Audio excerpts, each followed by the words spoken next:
from Nebraska's trusted news source. This is Channel 8 News at 6.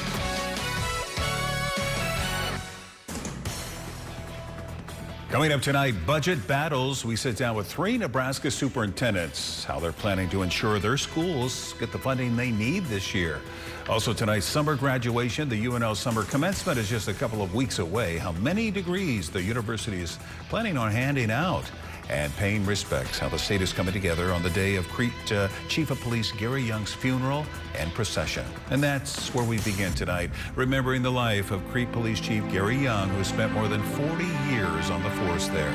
Citizen journalists sending videos into our Now Local News app all day long today, from Crete to Lincoln and all over the state. Flags at half-staff. Good evening, everyone. Thank you for joining us tonight. I'm Rod Fowler. Those flags, just one of the many ways people and businesses are honoring the man who did so much for his community. We do have team coverage on this event tonight. Our Skylar Sears is reporting from Lincoln, where people lined the streets for the motorcade to carry Chief Young's body to his final resting place. But first, let's get over to Danielle Da Silva, who was at the funeral today, joining us with what people there had to say in remembrance of the chief. Danielle? The atmosphere here at Tuxedo Park in Crete is somber as hundreds of law enforcement agents from across the state of Nebraska gather to pay their final respects to Police Chief Gary Young. His family asking the media to wait outside, reserving that private farewell to his loved ones and the law enforcement brotherhood that he dedicated his life to. Just happy to see so many people come to pay their respects to a great man. Lancaster County Chief Deputy Ben Houchin says he knew Chief Young both professionally and as a friend. Having trained together in the Nebraska FBI National Academy, he says Young was one of the most ethical and loyal individuals he knew. No one could say one bad thing about him. Crete, they have 14 to 16 officers, and, once we heard what happened, so many agencies stepped up. Us at Lancaster County, Nebraska State Patrol, the Lincoln Police Department, Omaha Police. I mean, I could go on. The grounds covered with patrol cars from Clay County, Butler, Sarpy, Fillmore, Thayer, Grand Island, and even David City. Too many to name, packing the house. After the ceremony concluded, one woman saying everything said about Chief Young was accurate. Another attendee telling me that he drove over 4 hours to be at the funeral without any hesitation. After it was over, a chilling procession. Red, blue, and white lights leading Chief Young's body draped in the American flag, making its way down Highway 33. Crete native Scott Scala was at work when they passed through, his manager taking over duties so he could say his final goodbye. It took a little while for him to get up here, but all the traffic stopped on the highway then when they saw all the police bikes coming over the hill, and that was very humbling too, just knowing that there's a lot of respect for it. Scala taking this video to share with others who couldn't be there themselves. Once a business owner, Scala knew Chief Young for decades, like most of Crete. Kind of a friendly face in the police department. He was just someone that cared about everybody. Didn't matter what you did, but you were going to be taken care of, though. Many telling me that Chief Young's void will be a tough one to fill. Reporting in Crete, Danielle Da Silva, Channel 8 News. Thank you, Danielle. Here in Lincoln, flags, half-staff as well. This one at the Lincoln Airport. They're doing this to thank Chief Young for his service. Lots of places in Lincoln doing this today and over the weekend to honor the late chief and to prepare for his procession to Lincoln Memorial Cemetery. And it started in Crete, outside of Ag Hall, and made its way east to Highway 77, the procession. And then it got to 14th and Saltillo, and then they went north on 14th to Lincoln Memorial Cemetery. The path was lined with people. Even on a Monday morning, dozens were out on the sidewalk to pay their respects. Our Skylar Sears was right there with them and joins us after watching the procession and speaking with someone close to Chief Young who was waiting for his arrival. Following funeral services in Crete, the procession for Chief Gary Young continues into Lincoln, where dozens gather to honor his life and legacy. Among those paying their respects is Cassie Steen, who works with Chief Young's wife, Linda. She says she's here to support their family and friends during this time. Gary was an amazing person, and so is Linda. He put 41 years into his community, and he is well known and respected throughout Lincoln, Crete, everywhere, anywhere that he's ever been. He's just really respected. People line the streets and the entrance to Lincoln Memorial Cemetery, standing quietly as the procession passes by. Some tell me they knew Chief Young personally, while others say they want to honor his memory and show their respect for a man who dedicated his life to serving his community. Reporting in Lincoln, Skylar Sears, Channel 8 News. Whenever major events like this occur, the Now Local News app is the place to be. Scan the QR code on your screen there to download the Now Local News app for free. We always post scenes from happenings like this on the app before we do anything else, and it's the best way to stay aware and stay alert about everything going on in your area. Let's get a look at your first forecast. It is Monday night, kicking off the work week. Here's a live look over southeast Nebraska from our network of cameras. Sunshine, and boy, we came ever so close to hitting 90 degrees today. And I know some areas of the state could see some storms tonight. Let's get the latest on where and when from meteorologist Dominic Ferraro. Dom? Hey, good evening, Rod. Yeah, a very typical summertime day, and in fact, a little bit of wildfire smoke in the mid-levels of the atmosphere probably saved us from getting to the 90s here in Lincoln. It's still possible, but we'll keep an eye on the thermometer for the rest of the night for you. As we take a look here outside on your Honda of Lincoln camera at South 27th and Yankee Hill Road, you can see a little bit of that kind of milky sky out there. That is from that smoke we were just talking about. It's 86 right now in Lincoln, 85 in Grand Island as well as Hebron. The 90s then as you get out towards Holdridge, North Platte, Ogallala, still 102.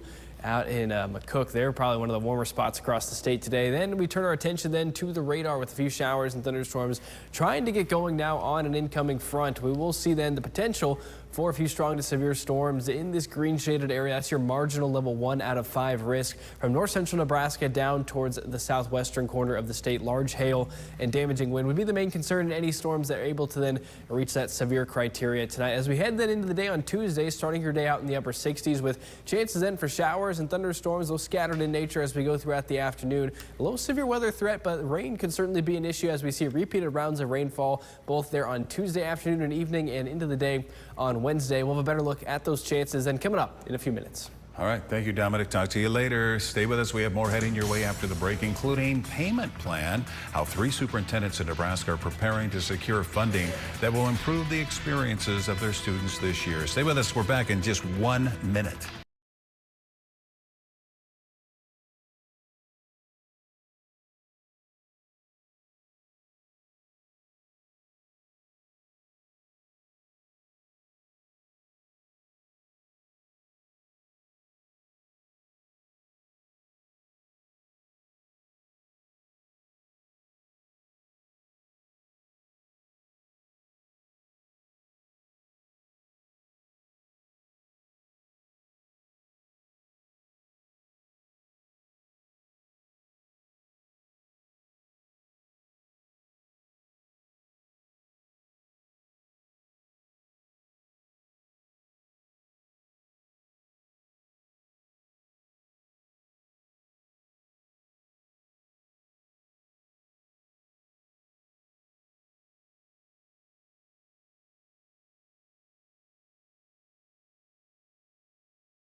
Others. Channel 8's Andrew Ward sat down with the superintendents at Seward, Norris, and Beatrice to talk about why this issue is so prominent across the state and why it's difficult to pass. Josh, we'll start with you here. Bond issues in school funding. You guys just recently passed a $25 million bond issue there over at Seward. First of all, how were you able to accomplish that? And what were some of those things that are going to be helping you guys out with that? Yeah, we just feel very fortunate to have a community support, and really it was a long runway for us. We had this discussion for a lot of years with our Board of Education and our patrons, and it's been a part of our strategic plan. So one of the pieces we felt like was the success of it, that we feel very fortunate that we had a bond issue coming off the middle school bond. So it was the right timing for us, and so we were able to do it as a no tax rate increase. Some of those big things that we'll be able to get done with that $25 million is we'll have adding some HVAC or some air conditioning to our elementary gym and our high school auxiliary gym. safety and security, where we're moving up our vestibules in our elementary and our high school so that you have to go through that mouse trap piece. And also a new practice track at our middle school, and we're going to bring football and soccer back to our high schools. Derek, you guys were unsuccessful in moving on things. So how difficult is it to get something like Josh was just talking about, to be able to get that passed and get your people in your district on board with it? Yeah, I would agree with Josh that it's a lot of work, and it usually spans 2 years, year and a half in the conversations, both in the community but also at the board table. You know, I know through that process, there's really never a good time to run a bond issue. You know, that was one of the questions we always had from our community, is kind of why now? The economic times weren't great, looking at gas prices and the price of living and all of that, but you know, we went through a dedicated process to identify what those critical needs are that we have as a district. And you know, I don't know if we will look at running another bond issue, but they are tough. It's tough anytime that you have to go out into your community and ask for those additional dollars to do that work. But on the other side, the work's not going anywhere. And so we're actively discussing through this year's budgeting process what options are there. Jason, you guys haven't had a more recent bond issue here, but you have had to deal with it in the past. And just what are some areas how do you kind of attack it without the bond sort of aspect of it? Well, I think both of these gentlemen hit the nail on the head with what they described, and I think it's one of those situations where every district is different, right, across Nebraska and across the nation. And I think, you know, depending on where you're at, everybody's facing aging facilities and the need for safer, more modernized learning environments for their kids. And so that's really the most important thing, is what investment are we making for our students. And boards of education are challenged with the idea of how do we best accomplish that. The unfortunate thing for us was in 2004, when a tornado came through and took out a large percent of our facilities, and the rebuild happened, which was amazing. The unfortunate part with that is the high school and the elementary school are on the same depreciation schedule. So when we're talking about doing roof and HVAC systems, they're 20 plus years old, all dating back to when they were replaced after that 2004 tornado. Many of the conversations we have with our community members, the best time to plant a tree was yesterday. And when you think about a bond issue, prices are only going to go up. And so as you go through these processes, it's important for constituents to know that if it gets delayed or if it doesn't pass the first time, whatever that may be, those costs unfortunately are only going to rise. And chances for showers and thunderstorms over the next several days will bring a break from those summertime temperatures. I'll have more details in your full forecast coming up after the break. And coming up tonight at 10, a budget breakdown. Lincoln City Council members and residents weighing in on the city's proposed budget for the next fiscal year, how the city plans to spend your tax dollars. We'll be right back.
1-year warranty. Schedule your free quote today. New at 6, UNL is preparing for its August commencement ceremony. The university will give out around 600 degrees during their combined graduate and undergraduate ceremony this month. It's going to be August 15th at 9 a.m. at Pinnacle Bank Arena. Doors will be opening to the public at 7:30.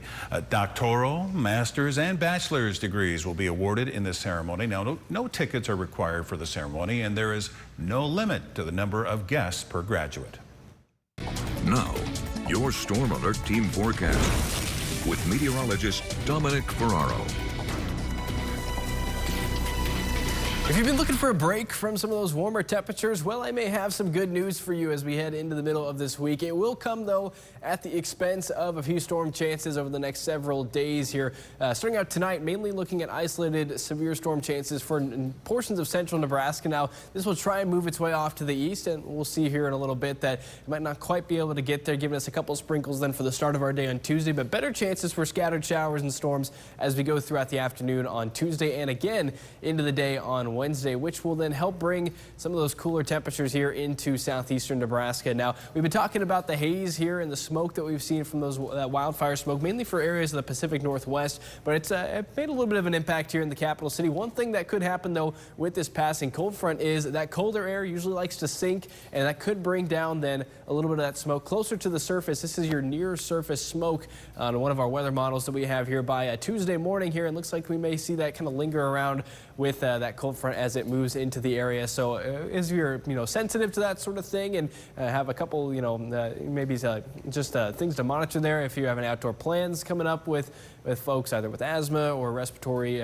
problems, it's something to just consider for those folks out there. So we'll keep an eye on that here for you. I know the air quality right now at a moderate here in Lincoln, but any updates to that will keep you posted. So as we take a look then outside now in the capital city, this is probably the best any of our cameras have looked all day. Mostly sunny skies in your ABC Seamless camera. Temperatures statewide range then from the 80s to the lower triple digits, and most of us then in the 80s, but 102 McCook, 94 in Imperial, that's plenty warm out there, but close to average then here in southeast Nebraska. It's 86 in Lincoln. That has come down a couple degrees since the last hour. The mid to upper 80s then for the Tri-Cities, as well as 89 in Kearney, so close to that 90-degree mark. And here's a look at those winds right now out of the south and east between 15 to 25 miles per hour, so it's definitely going to be a breezy evening here in the capital city as well. Otherwise, sunshine with a little bit of smoke that we've seen out there in the mid-levels of the atmosphere. We turn our attention, though, out towards the west, where a few showers and thunderstorms are trying to get going. Now, Stormcast says we may see a few more of those develop along this front over the next couple of hours. These do stay fairly isolated in nature, and especially with that severe weather threat. But looking there from southwestern Nebraska to north central Nebraska for those storm chances this evening. Now, as those storms try and make their way into southeast Nebraska, they run out of instability or that storm fuel. We may see a few lighter showers out of that, but I think the majority of us then will be eyeing then those chances as we head into the day on Tuesday. Here's a look at 10 o'clock Tuesday morning, where we could see yet another round of showers and thunderstorms, especially then here south of the interstate as we go throughout your Tuesday afternoon and into the evening. Fizzling out here briefly, and then we'll see that ramp up once again as we head into the start of the day on your Wednesday. So that's something to monitor. In terms of that severe weather threat the rest of the way today, that isolated risk of severe weather, that's why we have that marginal here in place in that light green color. Large hail, damaging winds, the main concern. We're also talking then potentially excessive rainfall first for your Tuesday here, and then again on Wednesday. That's where we introduce that slight level 2 out of 4 risk with the Weather Prediction Center. That means we could be looking at an isolated flash flooding threat as well. So not much of a severe weather threat, but certainly the rainfall totals will be something to keep an eye on in southeast Nebraska. Temperatures tomorrow, though, significantly cooler in the 70s for most of us. Far southeastern Nebraska, we'll see highs then into the lower 80s. We'll have to wait till the end of the week before we return there for us in the capital city. It got us back to 82 then by Thursday, into the upper 80s on Friday, with another chance for showers and storms as we start the weekend off. But those summertime temperatures looking like they're going to stick around through mid-August. Dominic, up next, we're heading into the Sports Zone with our new sports anchor, Will Charlton. What's on deck tonight, Will? Thanks, Rod. Coming up in your Monday night Sports Zone, Nebraska's new signal caller is getting some preseason recognition, and the Husker volleyball team is in Chicago for Big Ten Media Day.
From the Channel 8 Sports Zone, powered by Green's Furnace and Plumbing.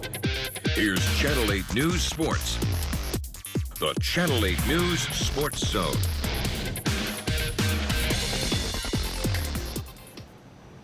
Hello, everyone, and welcome to your Monday Sports Zone. I'm Will Charlton, and the start of the fall sports season is just around the corner. Nebraska football is starting fall camp. Volleyball is less than 2 weeks away from the red and white scrimmage, and even the high school sports programs are soon to be getting to work. We'll start with volleyball as the Huskers shipped off to Chicago for Big Ten Media Day on Monday. Head coach Danny Busboom Kelly and seniors Andy Jackson and Bergen Riley took the stage for a press conference to discuss the upcoming season, where the Huskers come in as the unanimous favorite to repeat as outright Big Ten champs. The Huskers spoke a little over an hour ago at the podium, and Jackson had this to say on the preseason hype revolving around the program. The pressure is definitely there, but I think we've earned the right to be in that position, and we've worked really hard these last 3 seasons, and we know what it takes to win a Big Ten championship. It's not easy. You know, it's a really tough volleyball conference, and every game is going to be a dogfight. So going into this season, we know what it takes, and we're not going to back down. We know that we have a target on our back, and a lot of people want to beat Nebraska, and that's very valid. You know, we've won the last 3, so we are not going to get complacent. We know that it's not going to come easy, but it's definitely our goal to go 4 for 4. And Network released the volleyball TV schedule for this coming season on Monday, with the Huskers being slated for 10 matches live this fall on the network. 10 of Nebraska's 20 conference matches will be nationally televised, plus at least 5 non-conference matches. Some noteworthy matches to be aired on Big Ten Network include facing Baylor on September 11th, a match at Penn State October 1st, and hosting Purdue on October 17th. The Huskers will also be on Fox twice this fall and are slated for 3 broadcasts on Fox Sports 1. Now to some Husker football news, as new transfer quarterback Anthony Calandria is getting some national preseason recognition.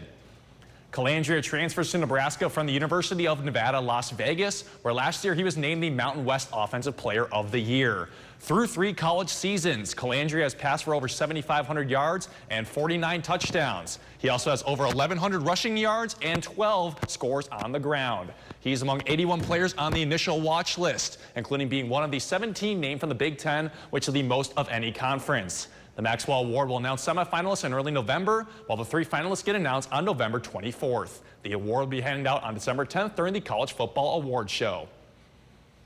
From volleyball to football to soccer, there's lots to be excited about this fall with Nebraska athletics. No doubt about it. And just to make this official, Will is our new sports director. So welcome to the team. Thank you, Rod. Take a second here and tell everyone about yourself. Yeah, absolutely. I just came from Great Falls, Montana, where I worked for KRTV there as a sports multimedia journalist. And you know, it was a great experience. I'm from Chicago originally, so nice to be back in the Midwest for this next gig here. And I'm so excited to be covering the Huskers and so excited to be back in the Big Ten. I'm a University of Illinois graduate, so I promise that won't cause a problem. I promise that won't cause a problem. But yeah, I'm very excited to be back in the Big Ten and be back in my home conference. You were saying Chicago Cubs or White Sox? White Sox. Big time White Sox. Big time White Sox fan. And you kind of mentioned this. You told me when you first started here, it was a no-brainer to come out to Lincoln. Oh, yeah, absolutely. I mean, just talking about the sports scene that's here, you can't beat it. Right. It's phenomenal. I mean, Husker Nation is one of the most passionate fan bases out there, if not the most passionate fan base out there.